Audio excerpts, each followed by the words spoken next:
Good morning. Morning. Mwanza Mbati, karibu. Thank you. Morning, Jokindo. Morning. Wakili, good morning. Anthony Mrima, welcome. Morning, Justice. Good morning, Wakili. Morning, Justice. Fatuma Sichale, karibu sana. Thank you. Good morning, Olwanda Evelyn, you're welcome. Good morning, Commissioner. Good morning, Dorcas Odwor, Senior Counsel and Attorney General. Good morning, AG and Senior Counsel. Thank you. Thank you. Thank you very much, Commissioners, for that introduction.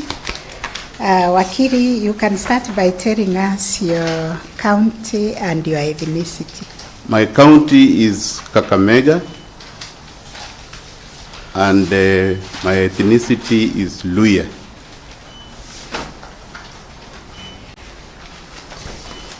Very well. We'll begin the interview. Thank but you. we'd like you to be very comfortable. Thank you.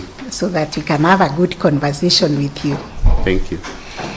First, you can tell the Commission why you think you are suitable for this position and why we should consider you among the many applicants, about 100. What makes you stand out?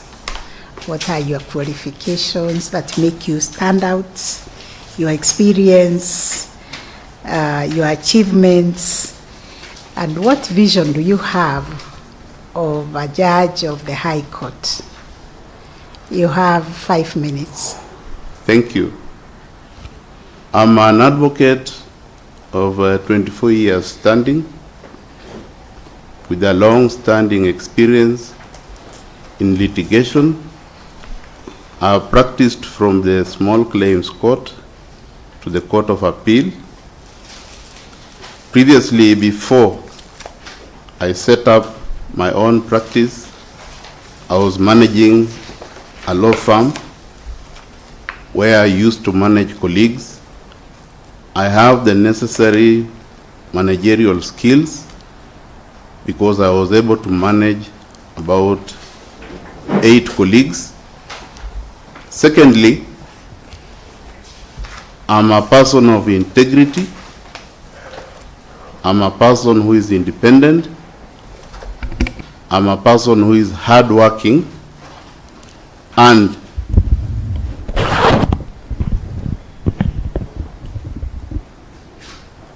given a chance to serve, I'll be able to exhibit those skills. And my achievements, one of my achievements has been when I set up my own practice, we were able to conclude so many pauper briefs, criminal appeals.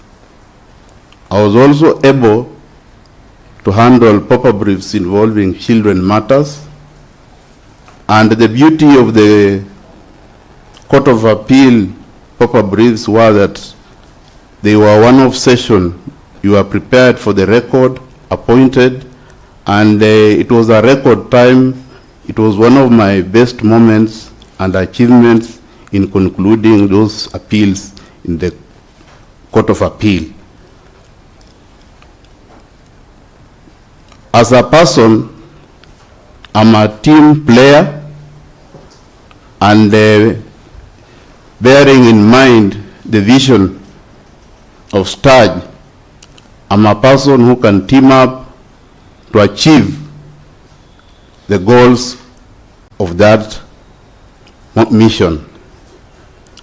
And as a person also, I'm on record, I try to strive to clear matters which I have within a period of a year. So I would say I'm one of the lawyers who has contributed to the success of the judiciary towards clearing matters. Most of my matters, I strive to clear them within a record of at most 2 years, whereby I endeavor that any hearing date I'm given, I am able to avail all the witnesses, and an adjournment is never within my vocabulary. So you have been promoting the zero tolerance to adjournment. That is very true, Your Okay. Lordship. Justice, Commissioner Mwanza will take us to the next questions. Thank you.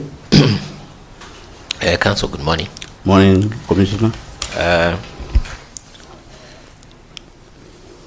The first question I want to ask is if you can give us the key aspects of constitutional equity in terms of 2010 Constitution, and what will be the difference between that and legal equality. Now, the constitutional equality, Equity, constitutional equity in Yes. terms of 2010, yes. and then distinguish that with constitutional equality or legal equality, sorry. Now, the constitutional equality Yes, will come in the Bill of Rights, yes, which provides that all persons are equal before the law. yeah, And when it comes to the second question, legal equality. I Legal equality. I think you've answered the second one. I've answered the second one. Yes. Because let me put it this other way. Yes. In terms of constitutional equity, what legal equality does the 2010 Constitution seek to address? Historical issues. In terms of historical issues.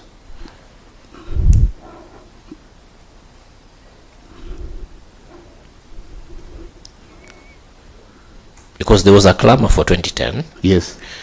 There was an agreement amongst all Kenyans Yes. that this is the document that ought to govern them. Yes. But there are certain things that it sought to address and that you ought to be alive to and conscious Yes. as a judge. What are those? It sought to address the issue of devolution. Yes. It also sought to address the issue of proper separation of powers. Yes. Yes. In that, you see, in the current constitution, devolution was constitutionalized, and the counties were created and the county governments.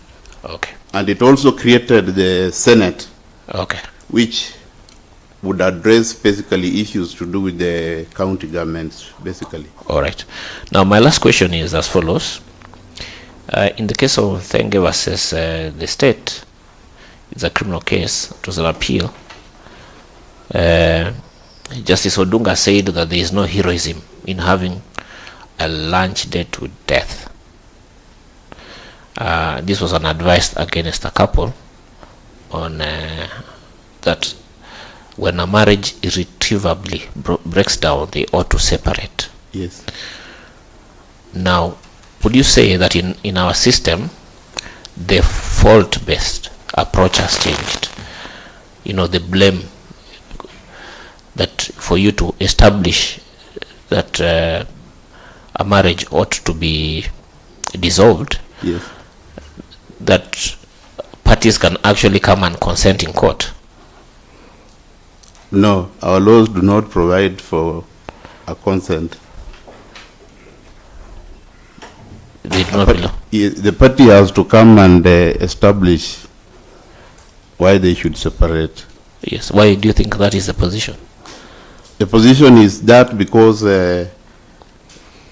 you cannot give evidence unless in exceptional circumstances against the other party. Yes. Okay. Yes. All right. Thank you. Thank you, Honorable CJ. Wakili, you say that you've been in practice for now 24 years? Yes, Commissioner. So the only thing that you've done ever since leaving the law school is practice law, And a bit of conveyancing. which is still the practice of the law. Yes. Okay. Now, I know that you've gone to court many a time to seek an order for injunction. Yes. And so you understand what an injunction is. Yes, I understand, Commissioner. So sometimes you go to court and you are before a judge or you are before judges, and you have your application seeking orders of injunction, and the court ends up giving an order for the status quo to be maintained. Yes. Now, can you tell us then the difference, if any, between an order of injunction and an order of status quo? An order of injunction is either to restrain or to stop a party from doing a particular act, or in the event of a mandatory injunction, is to order a party to refrain, to undo a certain act. Now, the order of status quo would mean that things remain as they are. Did you say an order or a mandatory order? A mandatory order is an injunction. There are basically many injunctions, but the way I understand an injunction is it's an order to restrain, to stop a party from doing a particular act. What do you call that injunction that compels a party to do certain acts? A mandatory injunction.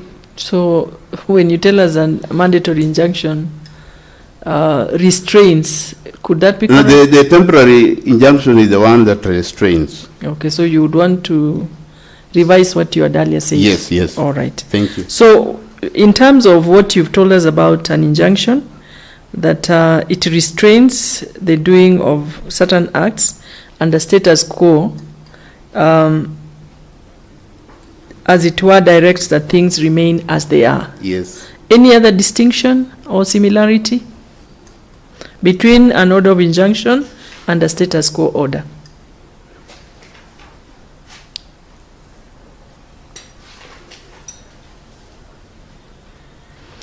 In terms of an order for injunction, what Yes. do you need to show the court? What do you need to demonstrate? First, you must show that you have a prima facie case with a probability of success.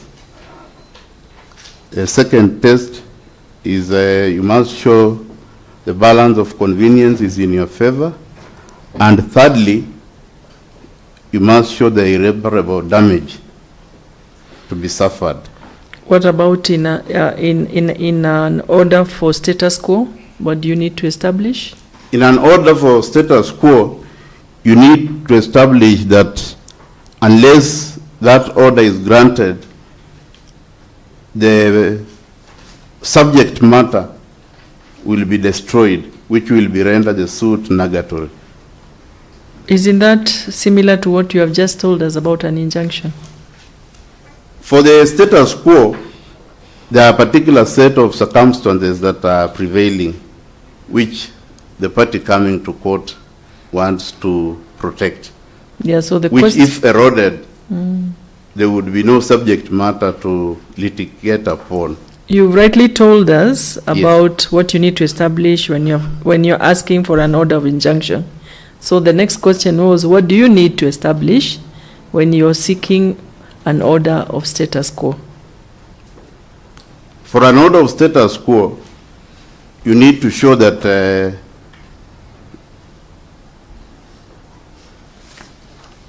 I think I'll have to read on that, Commissioner. Yes. Yes. I think it's a difficult area, but thank you. Yes. Yeah. Thank you, Honorable CJ, and Wakili, once again, welcome. Thank you. I'll take you to Article 43 of the Constitution. This is economic and social